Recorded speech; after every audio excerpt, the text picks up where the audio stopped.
Hello and welcome back to Bookish.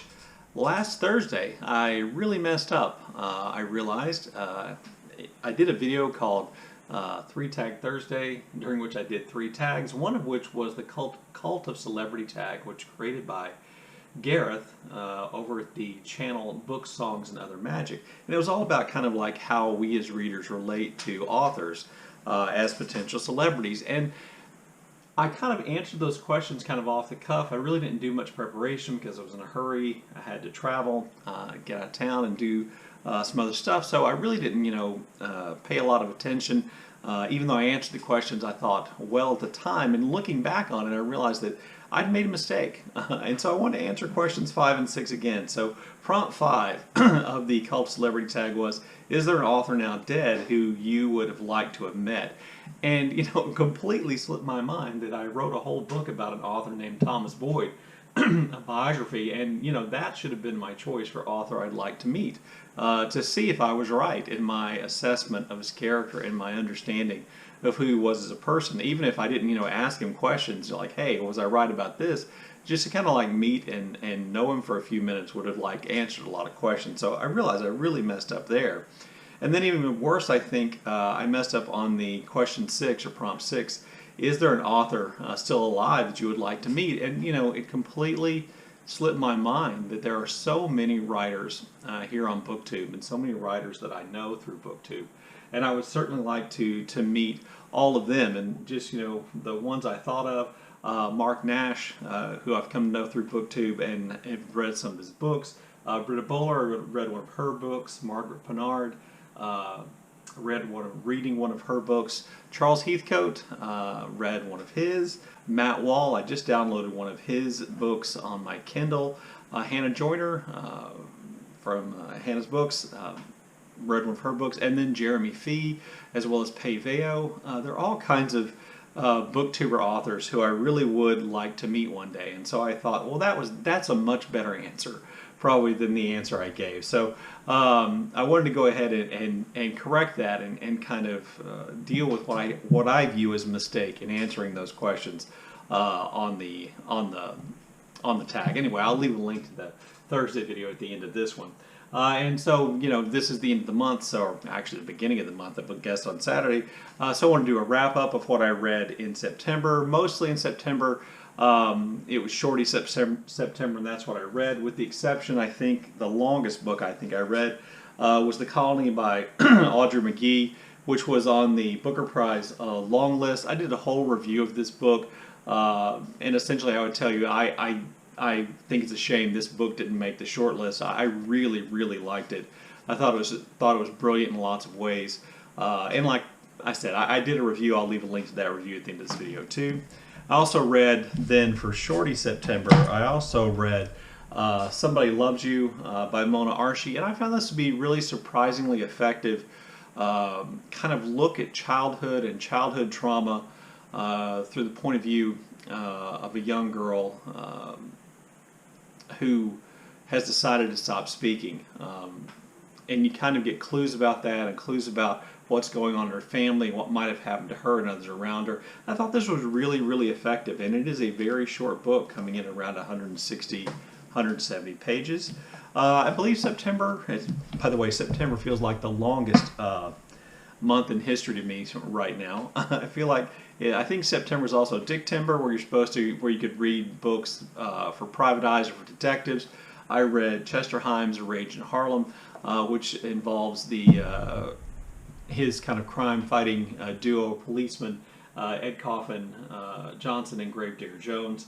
This was just really good, a really involved plot, really great description of action and violence, and also just some really brilliant descriptions of the city at the time. I also read another P.D. James novel. This is An Unsuitable Job for a Woman. This was kind of the first novel in what I think was supposed to be a much longer series of novels about a young woman named Cordelia Gray who becomes a private detective almost by accident and finds herself solving crimes. I thought this book was really good, maybe a little bit dated, but really good.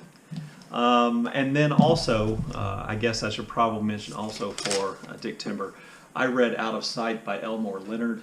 This is just so good. Elmore Leonard was such a great writer.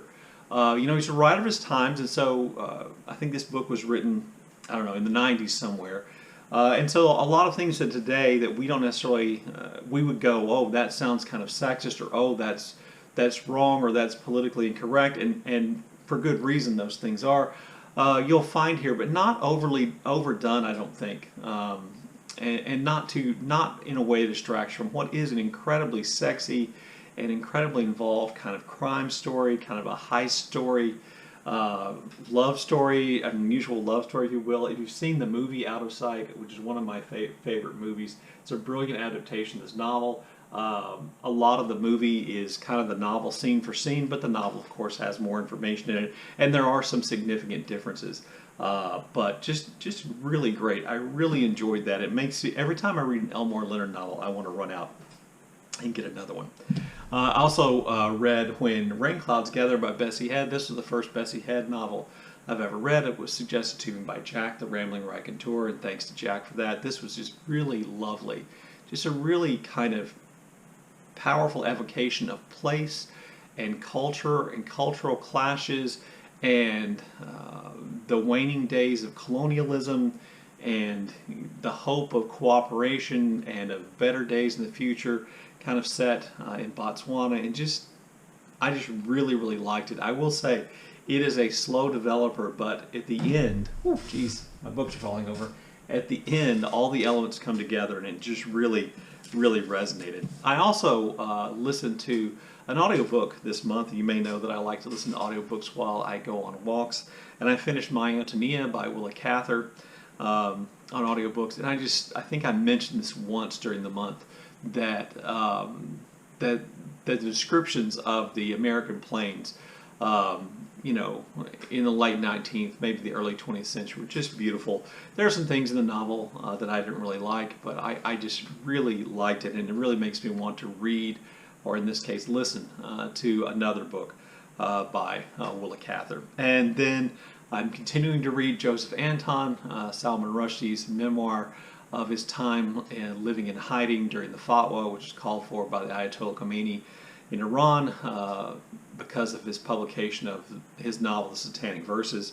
I've been reading that, and that has proven to be just, in a strange way, I continue to say this, in a strange way, it's been just a great distraction from things going on in my life and my world. And then I picked up a copy of Night of the Living Rez by Morgan Talty. This is a book of short stories set on a Native American reservation in Maine, and I've read, I think, the first 4, and I will say I'm enjoying reading them so far. I haven't been completely blown away, and I know a lot of other people have really loved this collection, and I have a feeling it's building towards that. But right now I would say I think these are really interesting, well-told stories, written really effectively. I just haven't been quite blown away yet, but I feel the momentum building towards that. So I'm hoping to finish that up soon and then have a review up on my channel. I think that's everything that I've read or have been reading in September. So October is obviously Victober, and I do have Victober Tbr, and that's the only real kind of TBR I'm going to share, even though I do plan on reading more than 4 books. Obviously, I'm going to try to continue with Joseph Anton, Night of the Living Rez. I'll probably throw another book or 2 in there if I can make it work. But here's my Victober Tbr, because these are the only books I know for sure that I'm going to attempt to read. By the way, I'll be reading all of these as ebooks, so I don't have physical copies. I'll try to put the image of the cover over my left shoulder here. So the first book I know I'm going to read for Victober is North and South by Elizabeth Gaskell. I'm going to be buddy reading that with Alan from Big Hard Books and Classics. It's a big book, which isn't perfectly in keeping with Alan's channel name, and I'm looking forward to getting to read that and getting to read that with Alan. Also, every year since I began reading, I think for Victober, or at least one year, I started reading the Barchester Chronicles, anyway, by Anthony Trollope, and I'm on book 4, and I believe book 4 is the Framley Parsonage, and so I'll be reading that this year for Victober, continuing on. I'm really looking forward to next year, which I think is the Small House at Allington. I'm really looking forward to that, but I don't know anything about the Framley parsonage, so I'm looking forward to that. Every year for Victober, it seems like I read a book by Robert Louis Stevenson, and so this year I'm going to read The Black Arrow by Robert Louis Stevenson. And then a couple of years back, I read The Odd Women by George Gissing. And I really, really liked it. And so I wanted to read another George Gissing book. And so I'm going to read New Grub Street this year, which I believe people consider to be Gissing's best book. And it's about writers. And I love, books about writers. So there you go. That's my Victober TBR. And I will probably be reading other books as it goes in. I announced a couple of Saturdays back that, someone I knew was gravely ill, and that was going to require me to travel. That's still true, but now I think I have a schedule, so my BookTube viewing and commenting and my BookTube videos shouldn't show any real signs of what's going on until things play themselves out. So I want to thank everybody for their warm wishes and for understanding and for continuing to watch my videos, even though I'm wearing the same shirt over and over again. But I just wanted to tell everybody thank you and just kind of let you update you that things should be returning more to normal. Anyway, there you go. There's my Saturday Hodgepodge for this week. Look forward to your comments in the comment section below. And as always, thank you for watching.